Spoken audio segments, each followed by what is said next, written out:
Hey guys, welcome to Dockers Illustrational Tutorial. And I, Daniel, spelled with 2 and 2 Y in the middle, will be taking you guys on Let's Paint Abandoned Spaces, Ancient Ruins and Modern Ruin. On this tutorial, I'll be showing you how I paint differently those ruins. So, let's get started. In hotel bars, our paper hearts never felt closer to home, where time is moving slow. Okay, once again, welcome to today's illustrational tutorial where I will be showing you how to render texture, cracks, rust and color to your building. So, side lesson. Also, I advise you click on the description bar and click on the link that will take you down to a site where you can get other illustration on the tab. Let's have an experimentation on how to apply shading, plain color, base color, apply crack, add shades, adding grasses, add light and warm color, editing river, highlighting, adding finishing touches. And now I'll be showing you guys my timeline painting process. Firstly, I render the plain color to give the shape of the rock, then the light color to give the texture using some reference. Next, I use my crack brush tool to add cracks to give it that chopped rock look and shades to give it dimensional look. Next, moving to my grasses and then adding some light and warmer color to my rock like that of the reference. Now lastly, I'm adding my finishing touches. So that is it guys, that is how I'm going to render my texture, crack and colors to my art. And to get some of the brushes I made use of in this tutorial, you have to go to the Clip Studio Access site where you will see other materials of various types to make use of. And now moving on to the main aspect of this illustration tutorial.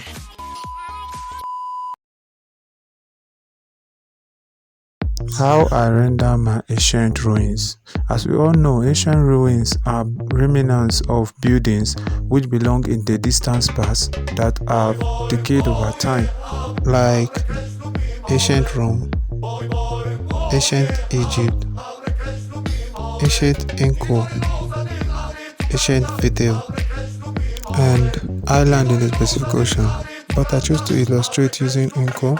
But I gave some few position of anchor that I chose the option 2 to use in this illustration.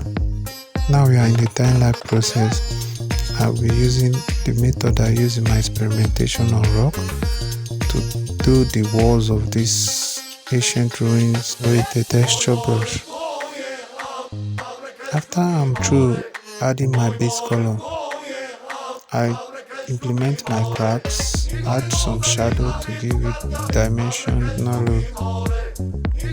So I would like to tell you, still at this point, I'm still using reference image to render my art because I have never been to this place before, but through that reference page which keeps you available, I was able to render this image looking at the reference pages, not copywriting it but picking some necessary color, experimenting and then applying it in my art to give it that realistic look.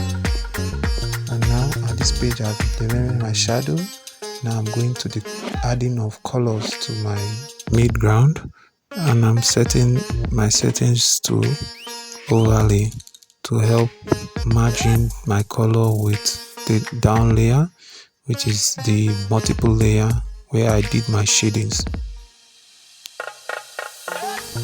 Now I'm adding some few dark colors to my walls to help give them another aspect of lighting, dark aspect, so that it will help pop out more. Now I'm adding my trees and making some adjustments where necessary. Now I've added my weed.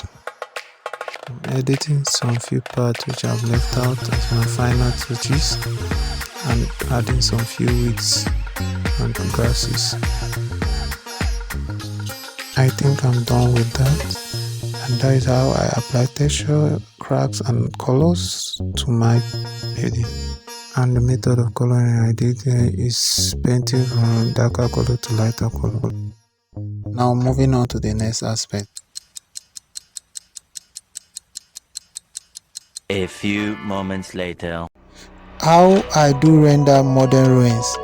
In this aspect, I will be doing my painting from lighter aspect to the darker aspect. And I created 3 different positions of the building, and I made my choice using the option 2 because that option displays a broad opening where I'll be able to implement my cracks and rust easily. Already I've implemented my bricks lining, now implementing secondary colors.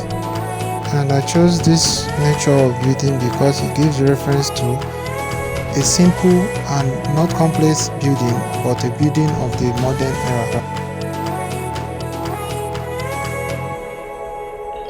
Next, I move on to my adding of darker colors to my building. This aspect helps me render my building to look more old and rigid, whereby it will have the feeling of old nature, a building that have stayed for a distance period of time. So I move on to adding of white color, setting it to overlayer to give it that painting fading color. And next I move on to the rendering of my sky. I made a layer behind my former layer and then painted my sky behind as my background and my building as my midground, and the grasses which I'm going to implement at the later part of it as my foreground. And that is it for rendering of sky. I use a texture brush which I created by myself. This texture brush helps make your sky look more realistic. It makes it show off the cloudy aspects and make the sunset reflection more realistic. And next I add my dark color. This color doesn't implement mostly shadow because this aspect of shading helps make your art have dimension, but in the aspect where you have a shadow, a true shadow, that aspect is when you reflect light and then you implement shadow. But that aspect will be coming up in the ending aspect because I'm doing my art from a lighter aspect to a darker aspect.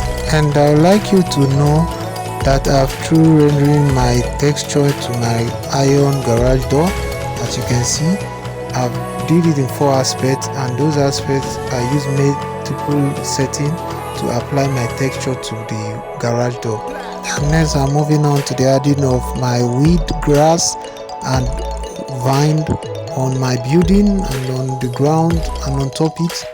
I'm moving on to the adding of shadow and adding of a tree reflection on the shadow, and then I move on to the adding of light ray using overlay and using some brush tools to add some birds to it too, which I created myself. And that is it, guys. That is how I do render my modern ruins.